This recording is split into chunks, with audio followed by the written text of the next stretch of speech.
Okay, hello again. We're going to continue our conversation here about print media and mainly newspapers, but we'll get into books and maybe magazines as well. But mostly we'll be talking about newspapers. So let's get into the first slide here. The Industrial Revolution. This came about beginning in the early 1800s, the 19th century, and a lot of advances were made with technology that improved production in many different industries, including the newspaper industry. And what this meant was that newspapers could be mass produced, and therefore they would be much cheaper. And so we had something that developed called the penny press, so that people could buy a newspaper on the street for a penny, which is more money, more valuable at that time than it is now, but still quite inexpensive. So let's look at a video. This is a much longer video, and it's certainly one that's worth watching all the way through, but we're going to pick it up at the point where we start talking about the Industrial Revolution and the penny press.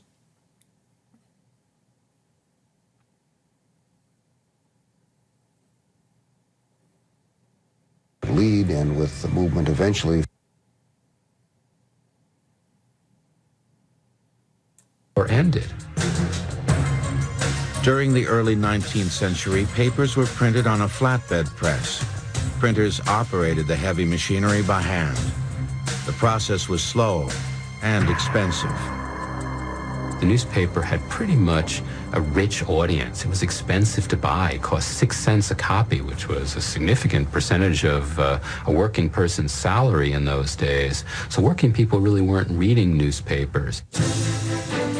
In the 1830s, the newly invented steam engine was harnessed to power the press, and suddenly thousands of copies could be reproduced. At the same time, the manufacture of cheaper paper and the rise of urban transportation systems enabled publishers to cut the price of their newspapers to a penny a copy.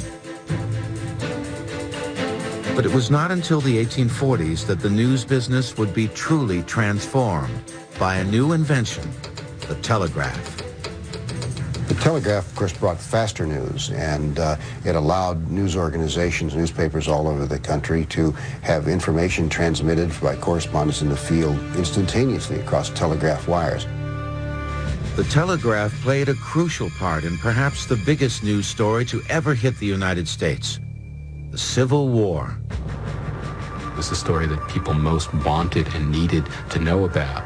So during the Civil War, the success of your newspaper depended on your ability to get reports of battles back as quickly as possible. By its very nature, the mechanics of transmitting by telegraph dictated the manner in which stories were written. It was very expensive to transmit this information. We got a change in the style of newspapers. Newspapers went from being long, elegant essays to short, truncated reports. And something comparable to the writing of the present day, with a short lead and with the movement eventually from the most important item first and then in descending order the rest of the information. I'm going to pause that there. Of course, some of you might know that what he's talking about there is what we call the inverted pyramid style of writing, where you put the most important thing first, and then you make a decision of what's next most important, and then what's the next most important, and you write the story in terms of the descending order of importance. And that is still the style of a lot of media news writing today. And then they refer to the teletype there as well. And we're going to come back to the teletype, a really important development in communication, and again, something that's comparable to the internet, the invention of the teletype in the 1840s. So journalism started with print media and newspapers. And so we might ask, what are the core values of journalism? What is journalism about? I'm going to show you part of a video here on this. There are about 400 codes of conduct around the world, covering all aspects of journalism. Some of them are very short, some of them are very long. But actually all of them are really focused on 5 key values for journalism. And the first of them is accuracy. I won't say truth, because truth is a very long word. It actually gets us into a discussion about really what is true and what is not true. But accuracy is very important. So therefore the first principle is no deceptive handling of the facts. We work in facts, so fact-based information. Secondly, there's the principle of independence. The work that you do is your own work, but it's not on behalf of anyone else. You're not there to be a spokesman for the government. You're not there to be a representative of a particular business group or a special interest group. You have transparency in what you do, so that when you are speaking and dealing with your audience and producing material, you're acting independently as an independent professional. I'm going to pause him there, and we'll look at the other things that are discussed as the 5 core values. So we discussed accuracy and independence. Impartiality is understanding that there's more than one side to a story, that there are 2 sides, but maybe more than that. But there's certainly more than one side to every story. Humanity is recognizing that you have the same obligation as anyone in any business or just in everyday life to treat people well and to take their feelings into consideration. And so things that are unduly violent, graphic, upsetting, disturbing, while they can't be ignored, that they should not be overplayed. And then accountability, acknowledging mistakes and correcting mistakes. So those are the core values. We're going to come back to ethics here in a moment. Objectivity has for a long time been a major consideration, really kind of considered the foundation of journalism. I do think that we're getting away from that quite a bit. And really, in some ways, we're going back to a period of time that is similar to the early days of journalism. I'm raising my volume here just a little bit, and now we'll go back to the previous slide.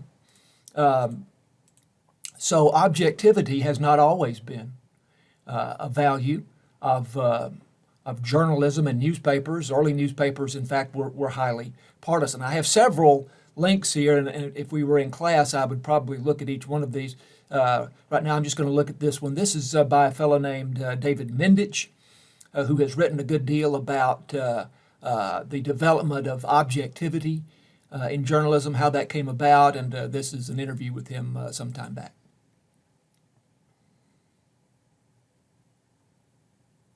And it does support what you were saying, that a lot of people do feel that they can look back at an earlier period. But let me just, let's go back 180 years for a second, and to the 1820s. In the 1820s, objectivity was really non-existent. All the newspapers in the 1820s were run by political parties. In fact, editors and publishers were paid by the Whigs and the Democrats, the 2 main political parties in the United States. So the idea of being detached from political parties or nonpartisan was completely non-existent before the 1830s. So that's one, if we look back that far, 180 years, we see that it just wasn't happening. And then in my book, I argue that objectivity evolved step by step until the 1890s, when all of these elements that I talk about in my book were finally in place. I'm going to pause that there. You can watch the rest of this. It's fairly short if you want to. But objectivity really was a relatively late thing to come to journalism. There's a link here on the, and I'll just click this for a moment and just kind of glance at it, the election of 1800. between John Adams, who was the incumbent president, and Thomas Jefferson, who was the vice president, and actually running against Adams in the system that existed at that time. And as it says, the first ugly election, 1800. And this very much involved the newspapers at the time taking sides either for Adams or for Jefferson, and really it was as bitter and as the headline says, ugly as anything we have seen in recent times. But that was, again, part of the period of time when objectivity really was not a consideration in journalism. And as I say, I think to some extent we're going back in that direction now. In the late 1800s, New York World publisher Joseph Pulitzer, and it's interesting that his name is given to the Pulitzer Prize, which is the prize for outstanding journalism. But Joseph Pulitzer developed a new journalistic style called yellow journalism, and this is still a term that you hear today. It's usually used in a critical sort of way if someone doesn't like a particular story or a particular publication. That relied on an intensified use of sensationalism. Stories focused on crime, violence, emotion, and sex. So clearly we still have some things oriented toward sensationalism today. And if we're talking about newspapers, the National Enquirer is kind of known for that, and it's considered a newspaper. It's on newsprint anyway. It's a tabloid, what's called a tabloid because of the style of design that it uses. But let's look at a very short video here on yellow journalism, which is, I say, still is with us, although we don't necessarily use that term as often.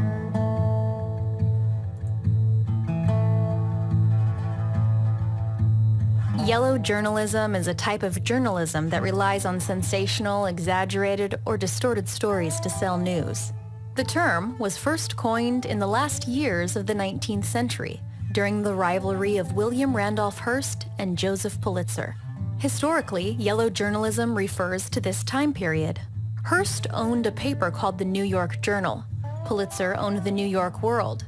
In their efforts to outsell each other, the papers printed stories with wild exaggerations, eye-catching headlines, and even outright fabrications. The term yellow journalism comes from the comic The Yellow Kid, over which Hearst and Pulitzer competed.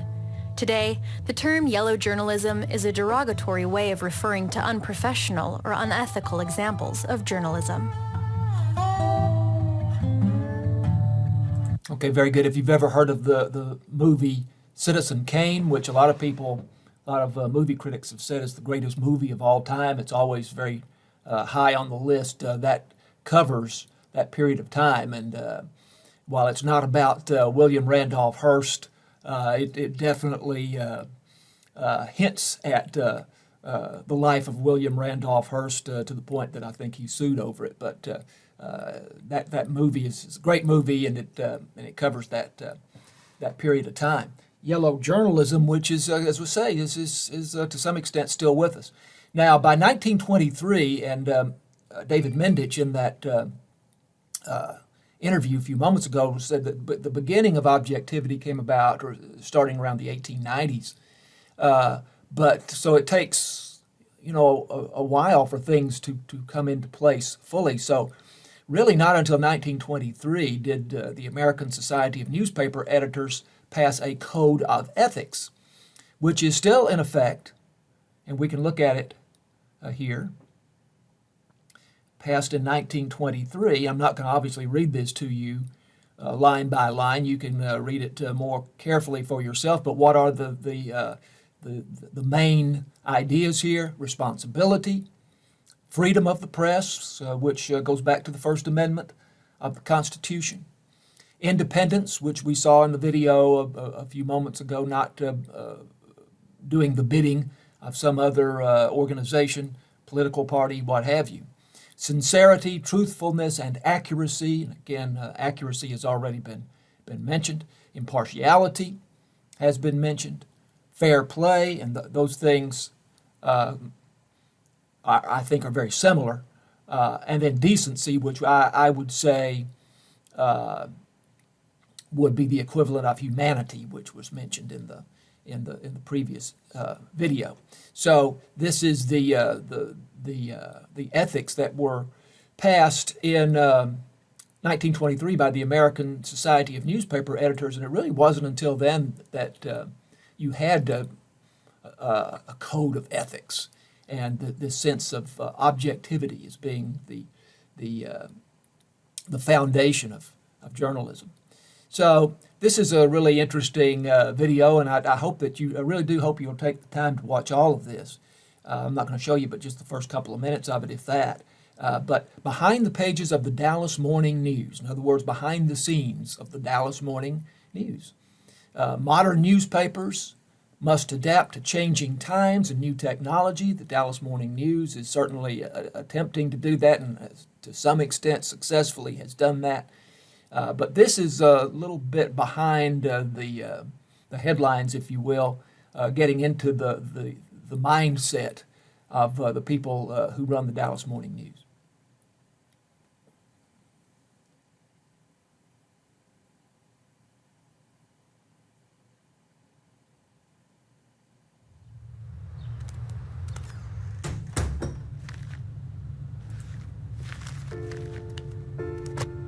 The stories start with an idea from the reporter or the editor, and that idea takes shape, and we research it. We talk to as many people as possible. It can take a few hours, it can take a few weeks, it can take months, and in some cases years. We're going to go where the story leads us, and sometimes that's uncomfortable places. I think it's so important for us as a local journalism company to engage the community so that we can continue to make this city an amazing place to live. We don't have preconceived notions. That's the one thing that you get from journalism is they are honest brokers in this. They pursue the truth where they think they can find it. The news gathering process may begin with the first reporter starting work at 6 a.m. They'll produce stories that'll be published on the website immediately, but then those stories will begin to be worked on for the print edition and may be a part of that print process through the night. The dialogue I have with readers lets me know that not only they are engaged, but it keeps me engaged, and it keeps me on point, and it keeps me writing things that are relevant and important to readers. Well, after I do the research on it, then I have to earn my money. Because I gotta tell you, reporting, I can't believe they pay me to report. Because it's fun just to learn about stuff, to call people up, to talk to them. I'm not just talking off the top of my head or giving you a gut feel of how I think about it. I'm trying to research it as best I can, independently, to reach the best advice on it or the best conclusion that I can find. And then here comes crunch time. I just start bearing down in a really hard way, and then boom, it's on to my editor.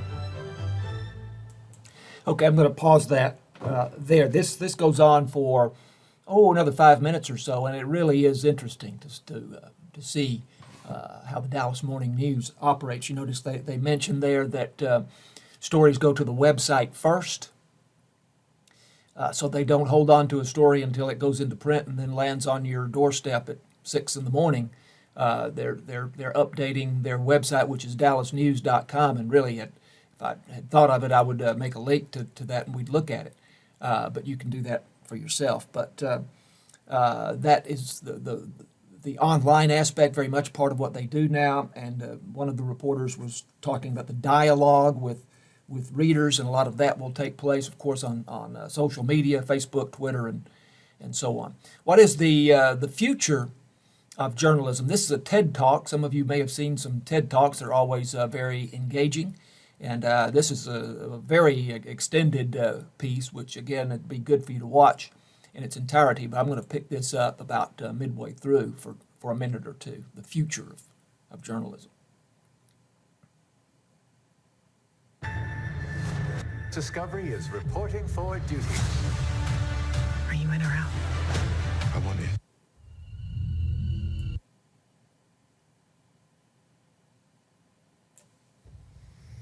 A 100 years after the invention of the printing press, the word fact first appears in the English language. Something analogous is happening today. Though in fact the transition has been continuous. The telegraph in 1840, radio in 1920, television in the 1940s, cable in 1980. While the collapse of advertising model is obvious, and journalism is financially in a state of chaos today, the disruption is how we get news is more subtle and more promising, and this disruption holds the key to journalism's own reformation. In the old system, we consumers had to adapt our behavior to the news media. We had to be home at 6:30 to watch Walter Cronkite. We had to get up in the morning to get the morning paper, and we'd consumed our news in big gulps. The morning, a little bit at 6:30, maybe right before we went to bed. Today, the news media, and this is part of the disruption they haven't adapted to, the news media have to adapt what they do to fit our behavior, because we no longer have to fit our behavior to their cycles. That means that the news is more convenient. It also means that we can satisfy our curiosity whenever we want. We have the news in our pocket. We can answer questions as they occur to us. And people are as curious as they've ever been. People crave news.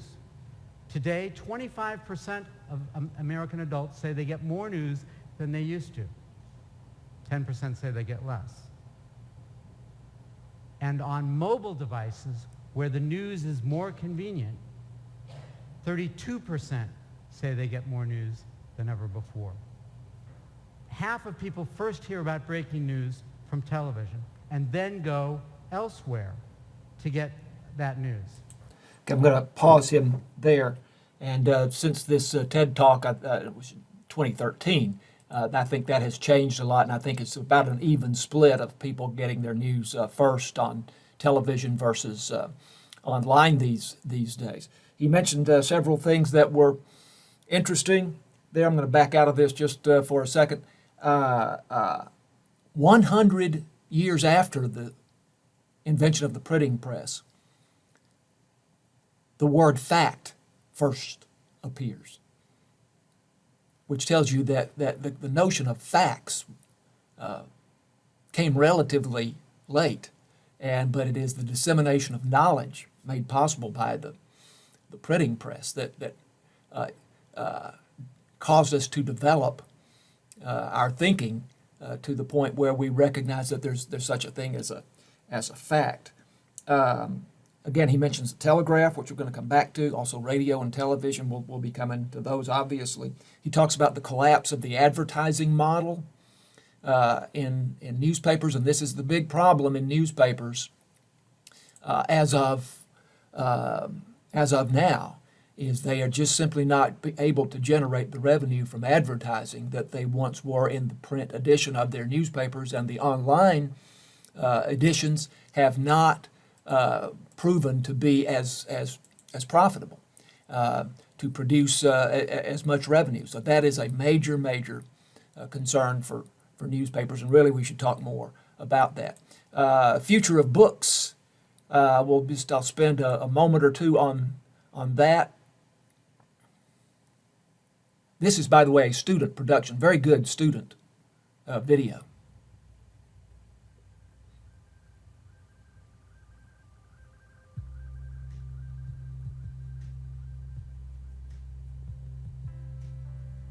The book publishing industry has come a long way in content, editing, and publication since the dime novels of the late 1800s, and even more so since the invention of the printing press in 1440. In today's society, books have turned from a simple vessel of entertainment and creativity to multimedia blockbusters that come in a variety of mediums and are created for any and all individuals. The average American reads about 12 books in a year, with women, college students, and wealthy families tending to exceed that number. So what's in store for the future of books? Most notably, it is likely that brick-and-mortar bookstores will begin to dwindle, while online book shopping and audiobook downloads will see an increase in sales. Pew Research studies have found that between 2011 and 2019, there was a 9% increase in Americans who said that they listened to an audiobook in the past year, and an 8% increase in those who read an ebook.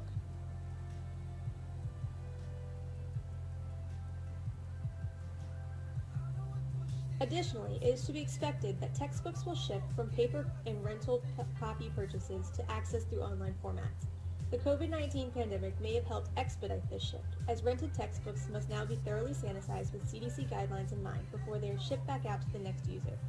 The supplemental cost of these cleaning products may drive up the price of print textbooks, causing students to instead search for online PDFs of the needed content. I'm going to pause her there. So some interesting information about the future of books, and clearly books have already been going in the digital direction. And she referred to the growth of e-books and also the growth of audiobooks between 2011 and 2019 being pretty significant growth.